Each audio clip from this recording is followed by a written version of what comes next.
Уникальные находки, которые вновь напомнили о великом прошлом народа. В конце августа 2022 года на территории башенного комплекса Цори произошло обрушение основания стены одного из средневековых наземных склепов. На месте были обнаружены останки более 200 человек, а также одежда, головные уборы мужские и женские, посуда, музыкальные инструменты и почти полный комплект обмундирования воина. Группа сотрудников Института этнологии и антропологии имени Миклуха Маклая Российской академии наук проводит исследования костных останков.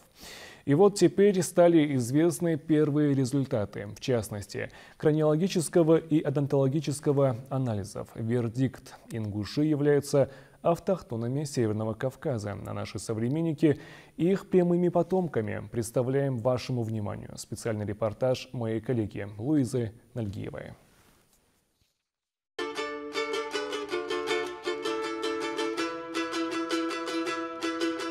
Старинная ингушская мелодия даймох на характерном древнем национальном инструменте дахчинпандер в исполнении Абдулгафура Аушева звучит особенно. 2,5 года ученик Карабулакской музыкальной школы осваивал инструмент. Теперь в его исполнении звучат известные ингушские мелодии. Не иначе, как любовь к национальной культуре и завет дедушки повлияли на его выбор, объясняет Абдулгафур. Я выбрал этот инструмент, потому что он наш древний, исконный ингушский инструмент. И, во-вторых, мне захотелось продолжить дело своих предков. Талантливого мальчика заметили сотрудники историко-географического общества Дзурдзуки и пригласили для обучения игры на национальных инструментах. Эту группу Дзурдзуки включили в большой музыкальный проект «Или», куда также войдут изучение издания музыкального атласа для возрождения национальных инструментов. В их числе и атхекпандер – своеобразная большая скрипка. Атхекпандер – это один из самых главных инструментов в нашей культуре. Изготавливался он из различных пород дерева, но в основном использовалась дикая груша. Имеет 4 струны. Иногда бывали и 3-струнные атхекпандеры. К счастью, у нас был Митрофанов, который зафиксировал точно его строение, благодаря чему мы все-таки сумели его восстановить. И самый интересный факт – это то, что каждая девушка брала его в приданое, в подарок мужчине нового рода. 1928 год. Царинец с музыкальным инструментом в руках во время экспедиции ученого-археолога, этнографа и историка Леонида Семенова в Ингушетию. На фотографии был запечатлен житель горной части. Это особенно ценный экземпляр в числе других инструментов, скопированный с фотографии искусным грузинским мастером Русланом Шония. Мы загорелись желанием воссоздать атхекпандер просто для того, чтобы услышать те звуки, которые слышали наши предки, и каким образом они слышали.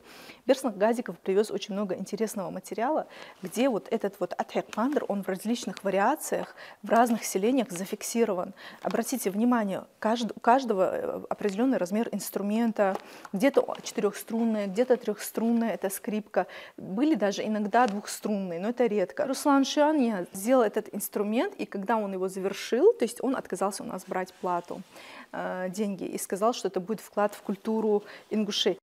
Цори оказался своего рода проводником ингушской культуры через века. После обрушения склепа современникам предстали исторические находки мирового значения. В число воссозданных самобытных музыкальных инструментов войдет и этот архаичный, древний дахчинпандер, который нашли в склепе, отличающийся уникальным рисунком от предыдущих. Это не первая подобная находка. В разные годы на территории Ингушетии уже находили древние предметы культуры, и каждый по-своему оригинален, что говорит о богатом творческом наследии ингушского народа.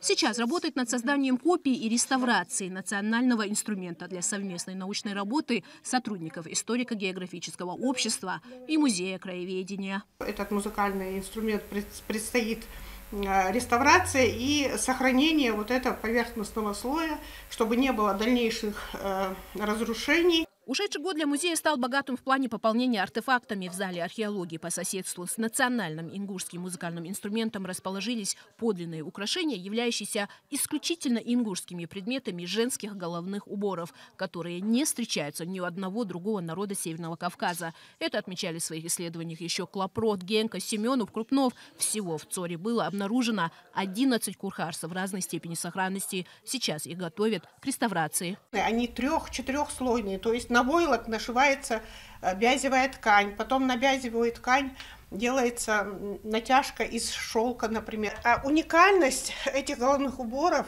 говорит и вот насколько искусные мастерицы были в тот период, какими тканями они пользовались, какими технологиями они пользовались. Шелк, парча, они все проходили по территории шелкового пути. Этот путь пролегал через горную местность.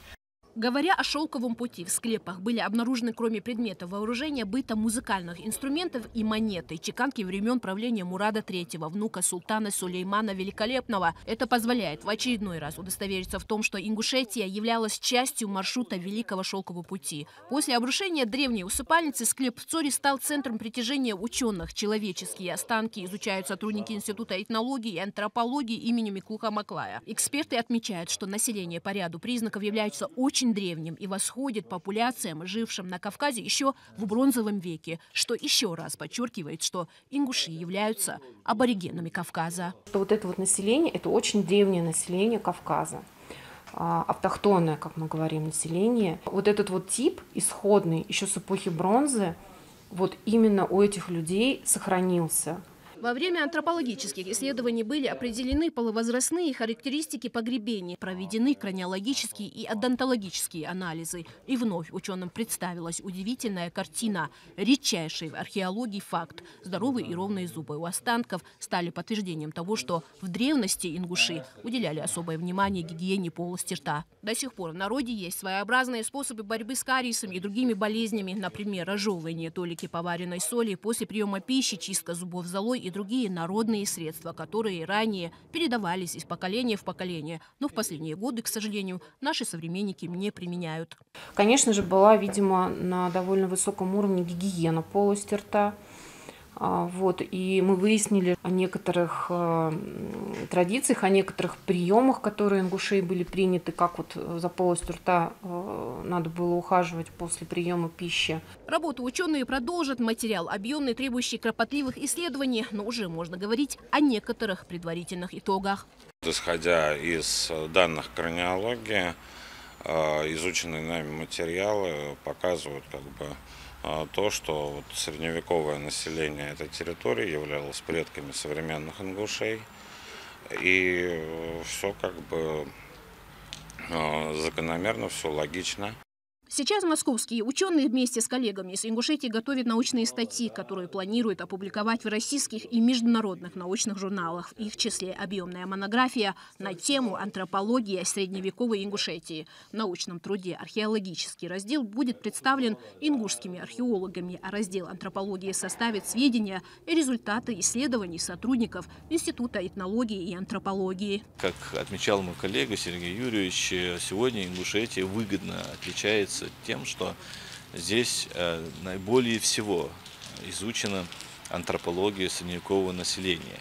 В данном случае горная Ингушетия, но наша выборка, она самая представительная здесь на территории Северного Кавказа, что позволяет нам делать хорошие выводы и, имея наличие такую хорошую статистику, хорошую многочисленную выборку, мы можем уже сделать наблюдения и обобщающие выводы. То, что ингуши, аборигены Кавказа, которых в древности называли галгареями, дзурзуками, кавкасионами, подтверждается трудами Плиния, Страбона, Моисея Харенского, а в последующем исследованиями кавказоведов XIX и XX веков. Сегодня история ингушского народа постепенно восстанавливается. Наши предки как будто бы знали, что их потомки в разные годы столкнутся с тяжкими испытаниями и оставили наследие, которое помогает сегодняшнему поколению не только восстанавливать историю, но и справедливость. Луиза Нальгиева, Муса Ильясов, Ильяс Плиев, Мадина Марзиева. Вести, Ингушетия.